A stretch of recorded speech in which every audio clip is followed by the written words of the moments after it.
Yo, what's going on, guys? And today I'm on my way to Indianapolis for All-Star Weekend by listening to Sirius XM and NBA. And I'm cheering. Keyonte George had a good night while I listened to the game as much as I could. And then I listened to like post-game analysis, and then I watched highlights while I was pumping gas as he dropped 33 points on 50% shooting, 11 of 22, 6 assists. This guy was on fire, all right? And that's one thing that I was really impressed by him as he just continues to.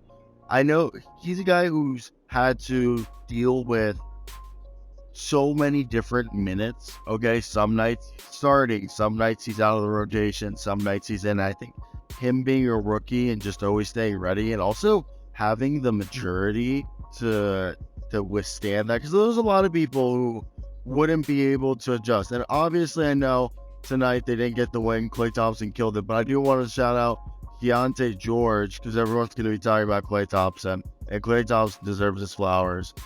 But what I want to talk about, and Colin Sexton at 35 points, 9 assists. Colin Sexton's been absolutely on tear, and then you always have Lowry market. And people don't talk about John Collins at the beginning of the year was like, well, he's just having a good shooting year. No, John Collins, so far this season, again, it wasn't, again, yeah, this beginning of the year, he was slowly fitting in, but I think now he's been the low-key, the missing piece, and the guy that they wanted. He's out here averaging since basically January 15 points a night with 8 rebounds and a block and a steal a game, 2 assists while continue to shooting very well from 3.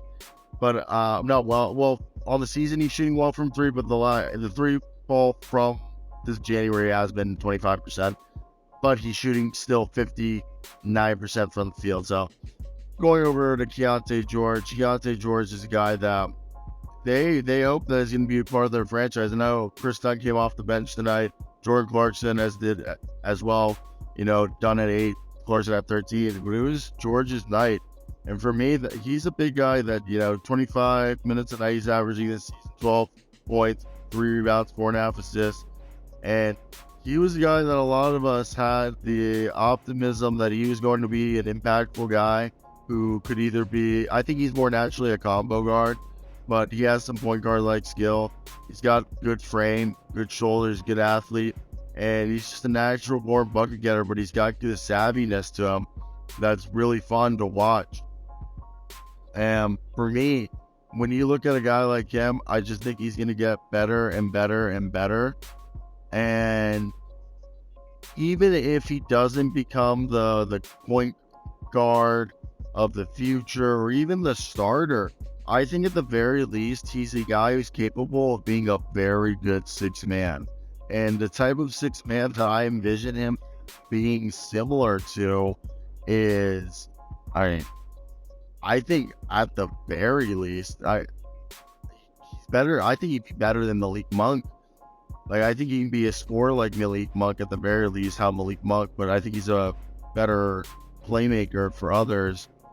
And when you look around the league, Malcolm Brogdon kind of comes to mind, but I think he's a better scorer, or has the potential to be a better scorer than that. So I think that's the big thing with Keyonte is there's a lot of potential there, and I think the floor is very high on what he could be. And that's, I think, where you're excited when you're looking at a guy. He's only started 18 games in his career, and the thing with him is he's been able. Yes, I know turnovers haven't been his friends, and shooting wise, I think he's done an all right job. I just think he's on a team that they're not tanking. They're trying to play hard, and he's just having to learn on the fly. And I think he's doing a good job at that. So let me hear your thoughts if you guys agree with me.